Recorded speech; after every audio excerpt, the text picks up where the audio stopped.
Saludamos al abogado Mauricio Alarcón. Él es el director de la Fundación Ciudadanía y Desarrollo. Mauricio, muy buenos días. Quisiéramos conocer su criterio sobre lo que se dio, también histórico, pues trascenderá hacia la historia, 16 de noviembre, justamente a los 2 meses de otro momento histórico para Cuenca y probablemente para el país, el día del Quinto Río del 16 de septiembre. Tras este resultado, ¿cómo debería absorberlo el gobierno tras esta derrota en la consulta popular? ¿Qué rectificaciones inmediatas debería emprender para recuperar su credibilidad tras el rechazo ciudadano? Gustavo, un saludo a la distancia para ti y para la audiencia de Antena Uno. Definitivamente creo que ni quienes impulsaban el sí ni quienes lo hicieron a favor del no se esperaban un resultado como el que el país ha dado este 16 de noviembre. Estamos hablando no de una diferencia mínima en dos preguntas que eran fundamentales, hablamos de tampoco una diferencia corta en dos preguntas que se daba por sentado que por política iban a ser aprobadas. Estamos hablando de que es la ciudadanía la que habla, más allá de los sujetos políticos que quisieron adueñarse de las opciones, tanto del sí como del no. En ese sentido, obviamente, como lo he hecho en ocasiones anteriores, mi reconocimiento a la provincia de La Suay, que una vez más, y como tú dices, 2 meses después, manda un mensaje claro a su gente y al país entero. La diferencia del no por sobre el sí en las cuatro preguntas en la provincia de La Suay es clara y creo que debe llamar a la reflexión ya no solo al gobierno nacional, sino también a los representantes locales, a la Asamblea Nacional, que como conocemos tuvieron mucho que ver en la campaña de este referendo y esta consulta. Ahora, tú me preguntabas un tema que me parece importantísimo frente a este resultado nacional. ¿Qué debería hacer el gobierno? Primero, evaluar por qué ha perdido, con total madurez, con sensatez y con altura. No tratar de buscar culpables con nombre y apellido, sino empezar por lo que significa la responsabilidad personal en casa. Y después, por supuesto, interpretar el mensaje que se recibe de parte de la ciudadanía para propiciar espacios de diálogo, para propiciar un cambio real en la actitud del gobierno y sobre todo empezar a trabajar, gestionar lo público, que es lo que todos esperamos. En las primerísimas horas tras conocerse el resultado, cuando se iban aún configurando las cifras, escuchamos al exministro del Interior de la Gasca señalando que no pasa nada, que el gobierno seguirá adelante con sus proyectos de inversión extranjera, de petróleo, de minería. Un poco ese fue su discurso. Te pregunto, Mauricio, en estas horas ya, tras quizá la reflexión que se ha dado en la noche y madrugada, ¿hay signos de que el gobierno esté escuchando el mensaje de las urnas, esté realmente recapacitando sobre este? Lamentablemente no, Gustavo, y eso debería preocuparnos a quienes pensamos que un resultado como el que ha tenido lugar este 16 de noviembre podía terminar siendo un cable a tierra de un gobierno que lamentablemente durante estos primeros meses de mandato, sumados a los de ese periodo de transición anterior, no ha sabido escuchar, no ha sabido tender puentes con la sociedad civil, no ha sabido además sentarse de forma madura con quienes están en la otra orilla política para, partiendo de los acuerdos y las convergencias, tratar de construir algo en beneficio del país. Entonces, cuidado y lo que tenemos después de este resultado es más de lo mismo. No se trata de que el gobierno no siga ejecutando, se trata de que efectivamente ejecute, no se trata de que el gobierno no siga gestionando lo público, se trata de que efectivamente gestione y para muestra un botón. Fue ayer precisamente que nos anunciaron la captura de uno de los más buscados, alias Pipo, y no requirieron ni de una base militar extranjera ni de una nueva constitución. No se supone que la de Montecristi no les permite hacer las cosas y actuaron.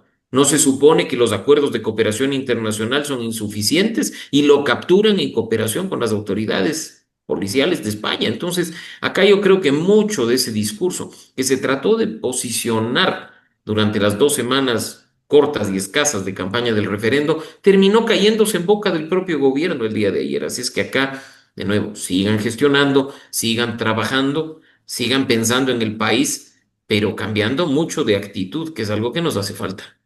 Pensando en temas fundamentales, Mauricio, ¿qué lecciones deja este resultado sobre la forma de plantear reformas constitucionales o estructurales en el país? Mira, los cambios posibles están dados por la propia Constitución, quienes en su momento, y te consta a través del Foro por la Democracia, dijimos, hay que respetar el Estado de Derecho. Tenemos claro cuál es el camino. Si tenemos que hacer cambios en la Constitución, como muchos creemos, la forma ahí está expuesta. Y no se trata de que se eche la culpa a la Corte Constitucional de supuestos bloqueos, cuando ni siquiera saben redactar las propuestas y éstas terminan siendo deficientes. Lo vimos con el estatuto posible de la constituyente, lo hemos visto en los anexos de las 3 preguntas que el día de ayer fueron rechazadas. Entonces, si se hace un buen trabajo dejando de lado la prepotencia, la arrogancia y la autosuficiencia, escuchando a actores con más experiencia en la materia, probablemente podremos, en el tiempo que le resta de mandato a Novoa, llevar adelante reformas profundas, trascendentales en la Constitución, que por supuesto que las necesita, pero sin otorgar un cheque en blanco, como se pretendía, a través de un proceso constituyente. La hoja de ruta está trazada, Gustavo. La debilidad con la que se revistió a decisiones tomadas anteriormente por consulta popular, a la discrecionalidad con que han tomado los gobiernos las decisiones de el pueblo se suma este resultado de ayer que el gobierno esperaba sea positivo, sea un espaldarazo, que da de alguna manera herida de muerte la consulta popular, este mecanismo de democracia directa en nuestro país. Mira, yo creo que ahí hay que sí comprender un mensaje. La gente está gastada de ir permanentemente a las urnas para pagar con su presencia y con su voto una encuesta cara. Los referendos y las consultas en Ecuador no han sido sino termómetros de la credibilidad, la confianza y la aceptación de quienes han ocupado la presidencia de la República. Sale más barato contratar a una casa encuestadora, pagándole, no sé, pues $50.000 por un gran estudio nacional, que convocar a un país entero gastándose 50 millones, ¿no? Entonces, la ciudadanía creo que también está cansada de que además un mecanismo tan importante de democracia directa, como es el referendo, como es la consulta popular, sean irresponsablemente utilizados por los actores políticos para autovalidarse, ¿no? Entonces, mira, si nos van a convocar, que lo hagan, pero que sea para cosas bien planteadas, bien propuestas, trascendentes, y que sobre todo en su origen partan también de lo que significa el diálogo, el consenso y el acuerdo nacional. ¿Sale la Corte Constitucional fortalecida también de este proceso, Mauricio? ¿Hacen falta otros mecanismos adicionales de control que deberían institucionalizarse para evitar que el Ejecutivo concentre poder sin contrapesos? Mira, yo creo que más allá de pensar en un quién gana, quién pierde o quién sale fortalecido, digo, la Corte Constitucional estuvo por fuera de la campaña formalmente hablando, e incluso cuando se intentó meterla, obviamente desde el lado oficialista, para hablar de su posible eliminación en un proceso constituyente y su transformación en una sala de una Corte Suprema o Nacional, la reacción fue negativa. No fue probablemente la que el Ejecutivo esperaba y ese debate se terminó diluyendo. Entonces, creo más bien que lo que ha pasado este 16 de noviembre constituye más bien una oportunidad, Gustavo, para que la Corte Constitucional, que en las últimas semanas ha puesto en una congeladora muchas de las acciones de inconstitucionalidad planteadas, por ejemplo, contra las leyes económicas del Ejecutivo, se reactiven y se resuelvan de forma efectiva. Creo que el resultado no le fortalece ni le valida a la Corte, simplemente lo que hace es permitirle seguir haciendo su trabajo, permitirle seguir siendo un contrapeso del poder. Así es que esperemos que así sea y que, como digo, todo aquello que quedó pendiente durante las últimas semanas, ahora que ya está por fuera la política partidista, pueda reactivarse de la mejor manera en beneficio del país. Ahora, los resultados de ayer ni borran ni eximen a la Constitución de Montecristi de los grandes defectos que contiene. Se debe seguir un proceso de mejora continua de esta Constitución. Es posible que este gobierno y a lo mejor futuros gobiernos puedan ir haciendo cambios significativos sin recurrir a estas figuras como la Asamblea Constituyente. Indiscutiblemente sí, Gustavo. Hay formas de hacer reformas constitucionales. Nadie acá, probablemente las nuevas generaciones, no conozcan el tema.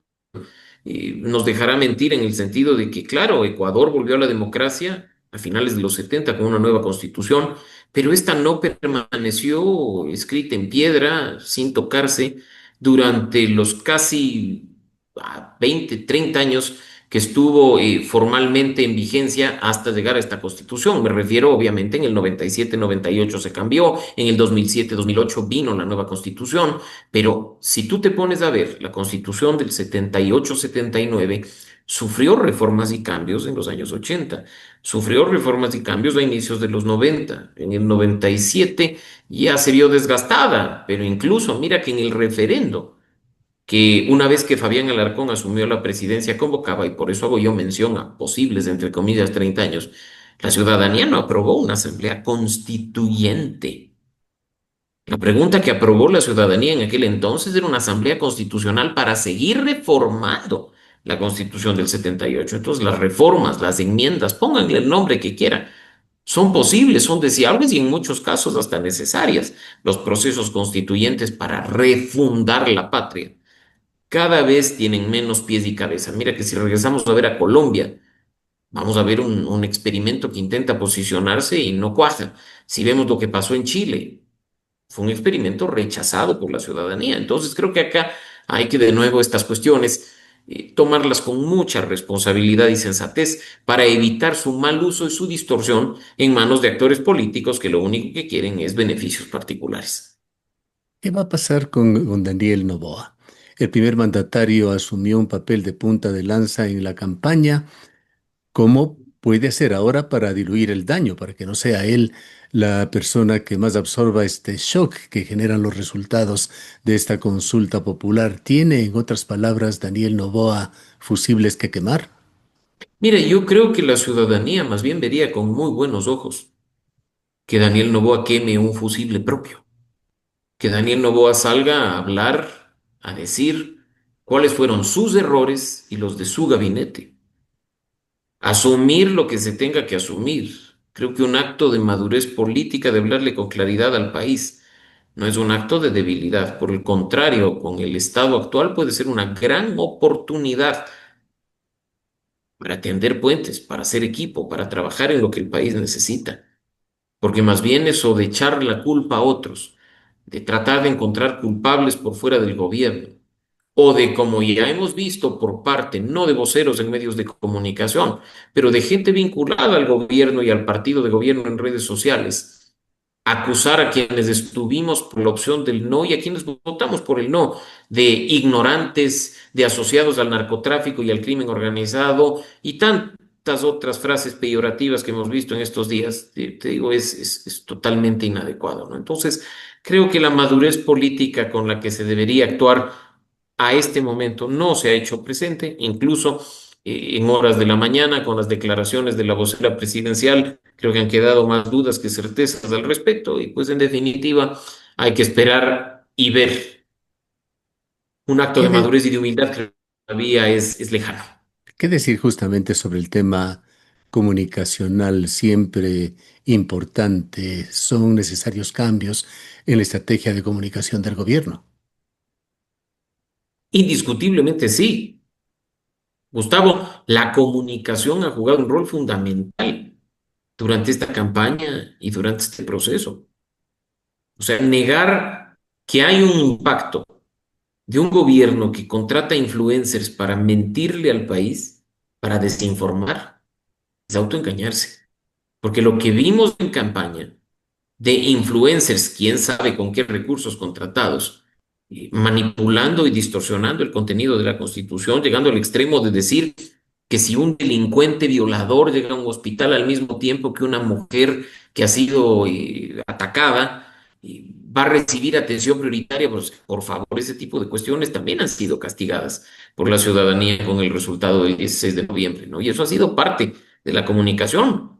¿O acaso no han sido voceros del gobierno y del partido de gobierno, exministros, asambleístas, quienes han aparecido en medios de comunicación a decir, muy sueltos de huesos y sin poder citar un solo artículo, que esta constitución es garantista de los delincuentes, que esta constitución no permite hacer las cosas, que esta constitución ata de manos al gobierno nacional en su lucha contra la inseguridad? Ese tipo de cuestiones, comunicacionalmente hablando, les ha pasado factura. Entonces, ojalá haya también una comunicación más propositiva, menos falaz, menos desinformadora, porque creo que no solo ganaría el gobierno y su partido, sino que ganaríamos nosotros como ecuatorianos.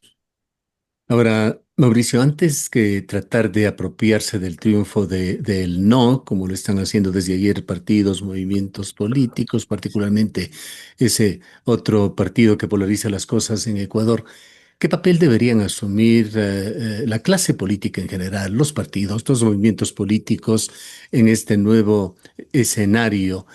Partidos que hayan apoyado o no el no están inmunes a su responsabilidad de la situación actual del país. El mensaje es ciudadano, Gustavo, no político. Y si los políticos no saben escuchar el mensaje de la ciudadanía, creo que estarían cometiendo uno de los peores errores y cavando su propia sepultura de cara a las elecciones seccionales de 2027. Mira que más allá de que mucha de la votación del día de ayer puede haber sido una votación de rechazo al gobierno, a sus políticas, a la actitud del presidente y de su círculo, hay que decir que pues las encuestas también nos han dicho que tiene aceptables niveles todavía de credibilidad, de confianza, de aceptación. Entonces acá no es que porque confío en ti y creo en lo que estás haciendo, te voy a permitir hacer lo que vengas en gana, ¿no? Y del otro lado, para quienes, como tú bien dices, además están tratando de adjudicar el triunfo del no políticamente hablando, no quiere decir que pues nuestro trabajo es tu capital político. Cuidado y te equivocas, porque también te vamos a castigar en las urnas en febrero de 2027 cuando nos presentes candidatos que no den en nuestras expectativas, que no vengan de procesos democráticos. Entonces yo creo acá, y lo hemos analizado contigo, en espacios anteriores, estamos finalmente frente a una ciudadanía, Gustavo, que no come cuentos. Y yo creo que quienes intentan menospreciar las decisiones que toman los ciudadanos porque no están alineadas con sus expectativas personales, cometen un gravísimo error. Esperemos de nuevo que los políticos con madurez, y aquí no es solo el partido de gobierno, sino todos los partidos y movimientos, hasta aquellos que prefirieron callar y no tener posición en este proceso de referendo y de consulta, sepan leer el mensaje que los ciudadanos les estamos enviando. ¿Qué va a suceder con la principal motivación de la consulta popular? El conflicto armado interno. El resultado, por supuesto, no quiere decir, como muy bien lo señala Roberto Aguilar, que los ecuatorianos estemos ni tranquilos, menos satisfechos con la situación actual. Es que es eso. O sea, hay que saber leer los mensajes que manda la ciudadanía. Nosotros no estamos tranquilos, no estamos satisfechos, queremos gestión. Para ello se necesita una etapa de inestabilidad con una nueva constitución. Ya hemos dicho que no. Lo que necesitamos es que empiece a haber gestión, empiece a haber trabajo, empiece a mostrarse un gobierno con algo de apertura para incluso quienes piensan distinto. Entonces, yo te digo, el mensaje tiene que ser bien captado por los actores políticos, por los actores de gobierno, para evitar que se sigan cometiendo errores, porque por desgracia, Gustavo, y tú lo sabes, quienes terminamos pagando la factura de este tipo de cuestiones no son pues los ministros de Estado o el presidente de la República, mucho menos los asambleístas, somos los ciudadanos. Así es que ojalá se escuche más a la ciudadanía, se preste atención a los mensajes que a través de distintos canales se envían al gobierno y haya la apertura y la voluntad suficiente para hacer bien las cosas. Este día lunes teníamos conocimiento de que iba a venir el ministro de Agricultura a Cuenca para entregar unos tractores. El acto fue suspendido. Entiendo que llegará el viceministro en las próximas horas y que hay una reunión de gabinete para analizar el sí y el no. Eh, es dable pensar que habrá cambios en el gabinete. Si es que hay responsabilidades en el gabinete, que los cambios se den. Yo no me atrevo en este momento ni a pedir que vuelen cabezas, ni a señalar con el dedo a unos o a otros. Que el gobierno se encargue de hacer esa valoración, esa evaluación y que proceda como corresponde. Cambiar ministros no es tampoco una señal de debilidad como muchas personas dentro del gobierno piensan. Cambiar ministros es una cuestión de madurez en función de una evaluación de resultados. Es probable que si tú consideras que durante estos 15 días fueron los ministros de Estado quienes incluso con chequera abierta estaban entregando el oro y el moro a la ciudadanía para tratar de consolidar la votación del sí, hoy deban analizar y ver qué pasó con ese Claro. tema. Y estaban Aquí haciendo es que campaña hasta última hora. y tú lo viste en redes sociales, en medios de comunicación, y eso creo que, y espero que sea efectivamente evaluado en esta reunión que tú mencionas, ¿no? Y es una preocupación que creo desde varios sectores tenemos, además, que viene después, ¿no? Todos estos bonos que se entregaron para tratar de ganar la consulta, ya están comprometidos y son recursos que para cerrar 2025 le hacen mucha falta a la economía nacional ese adelanto del decimotercero que puso en apuros a algunos. Esperemos que esto no haya sido un acto electoral y que más bien se haya tomado como decisión muy bien fundamentado para evitar consecuencias, insisto, de las cuales después somos nosotros los que terminamos pagándolas. Finalmente, Mauricio, ¿qué reflexiones deberían darse a nivel de la Asamblea Nacional? Su presidente ha sido otro de los que ha dicho no pasa nada con el resultado de ayer, pero la Asamblea lo último que podría pensar es que a no reducir el número de asambleístas significa un endoso de alguna manera a la gestión que vienen realizando. De nuevo, hay que saber leer los mensajes. Ojalá no solo el presidente de la Asamblea, Gustavo, sino los 150 legisladores que hoy están sentados aquí en el Palacio Legislativo tengan la madurez suficiente para entender lo que ha dicho la ciudadanía, que no es un respaldo a su gestión, porque no quiere decir que porque no ha ganado el sí en la pregunta 3 estamos conformes y satisfechos con el dibujante, con la diezmera o con el que siempre falta. No, no, no, no, no.